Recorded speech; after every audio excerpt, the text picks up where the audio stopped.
బాగున్నారండి. ఈరోజు మనం సి విటమిన్ ఎక్కువగా ఉండే వాక్కాయ పప్పు కూర వండుకుందాం. ముందుగా వాక్కాయలు నాకు ఎక్కడే అనుకుంటున్నారు, ఆత్మీయ సోదరులు పంపించారనమాట. పచ్చికాయలు అయితే నేను కొయ్యలేదండి, వదిలేసాను. మనం వండి కూరకి ఆ పండుని కాయలు సరిపోయినాయి. ఇవి శుభ్రంగా 2-3 సార్లు కడిగేసండి మనం ముక్కల కింద కొయ్యాలన్నమాట. లోపల గింజ ఉంటుందండి, గింజ తీసేసుకోవాలి. సరే, ఇలా కోసేసుకుని పక్కన పెట్టేసుకోవాలండి.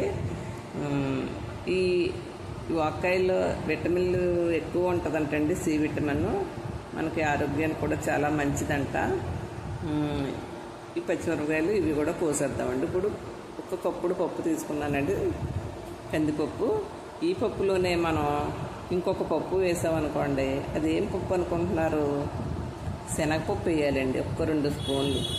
అలా వేసి వండి చూడండి, చాలా అంటే చాలా బాగుంటుంది. శనగపప్పు కందిపప్పు కలిపి మనం ఉడకబెట్టాలన్నమాట అండి.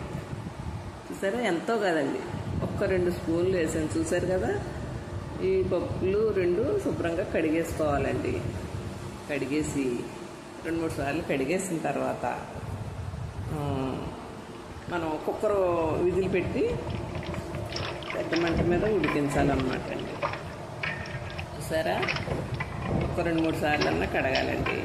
కందిపప్పు కూడా ఆరోగ్యానికి మంచిది. ఇలా కడిగేసిన తర్వాత అండి 1-2 విజిల్లు అయితే వేయించుకోవాలి. పప్పు పూర్తిగా ఉడకకూడదు అనమాట. సగం ఉడికిన తర్వాత మనం ఈ వాక్కాయ ముక్కలు, ఒక ఉల్లిపాయ చీరికలు ఇవన్నీ వేసి మనం మళ్ళీ ఒకసారి ఉడకబెట్టాలి. చూసారా, ఇప్పుడు విజిల్ అయితే పెట్టేస్తున్నాను నేను. చూడండి ఫ్రెండ్స్, మీరు కూడా ఇలా శనగపప్పు కందిపప్పు కలిపి వాక్కాయలో వేసి ఉండి చూడండి, చాలా అంటే చాలా బాగుంటుంది అనమాట. 2 విజిల్లు అయితే వేయించేయాలండి. పప్పు బద్దలు తగులుతూ ఉంటేనే మనం పూర్తిగా మెత్తగా అయితే ఉడకబెట్టదు. పప్పు ఇలాగా సగం ఉడికిన తర్వాత 2 విజిల్లే వేయించానండి. ఇప్పుడు వాక్కాయ ముక్కలు, పచ్చిమిరపకాయలు, ఉల్లిపాయ, చిన్న ఉల్లిపాయ చీరికలు కోసాను. ఇవి ఉడికించుకోవాలి. ఇప్పుడు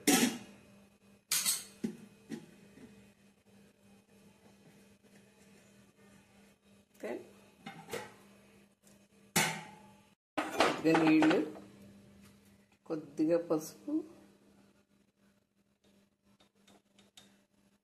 వేసుకుందామండి.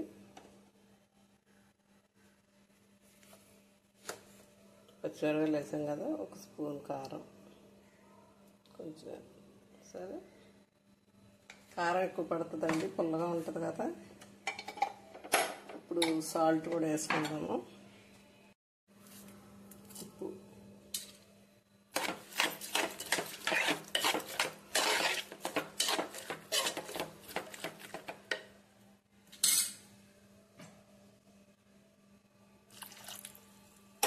ఇప్పుడు విజిల్ పెడదాం కుక్కర్.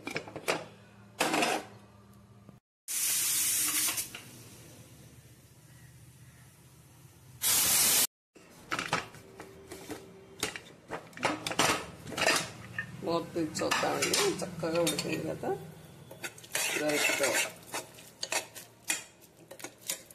వస్తుంది ఇప్పుడు.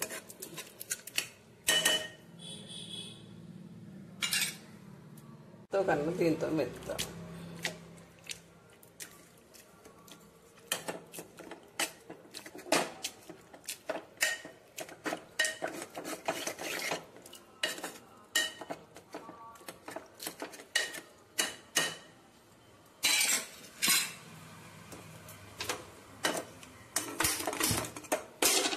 కొద్దిగా పలుచగా ఉంది కదా, కాసేపు నేను టేస్ట్ అయితే చూస్తున్నాను.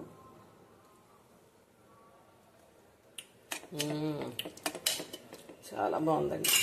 ఇంకా పోపు వేయాలి. పోపు వేసిన తర్వాత ఇంకా బాగుంటుంది అనమాట పప్పు వాక్కాయ.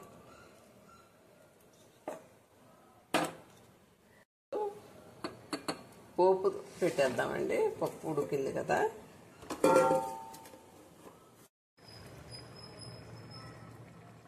ఆయిల్ వేసుకుని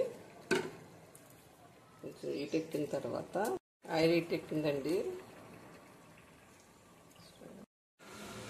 జీలకర్ర, ఆవాలు వేపుతాం. పప్పు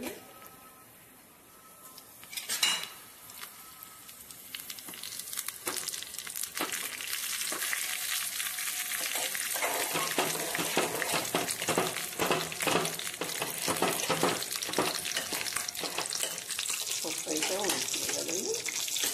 మరీ మెత్తగా అయిపోకూడదండి, ఇలా పప్పు తగులుతూ ఉంటేనే బాగుంటుంది అన్నమాట. ఇప్పుడు వెల్లుల్లి, కరివేపాకు, ఎండుమిర్చి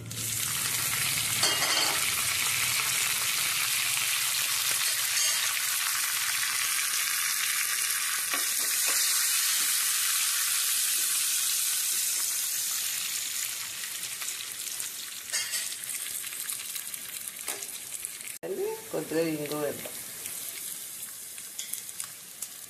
ఇంగు వేస్తే అండి పప్పులో మంచి టేస్ట్ వచ్చేస్తుంది కదండి, చాలా బాగుంటుంది. పోపు అయితే అయిపోయింది కదా, మంట తగ్గిస్తున్నాను. ఈ పప్పు కూడా ఉడికిపోయింది. ఇప్పుడు పోపులో వేసారు.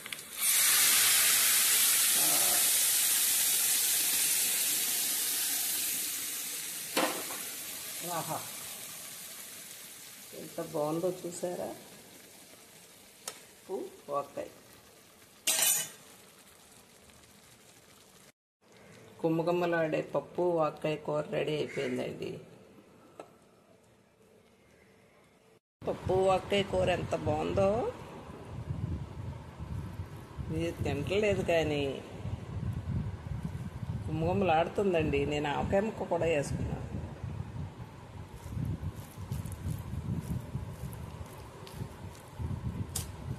చాలా బాగుందండి. మామిడికాయ రుచి వేరు, వాకాయ రుచి వేరు. ఈ వాకాయలో సి విటమిన్ ఎక్కువగా ఉంటుందంట. సరే.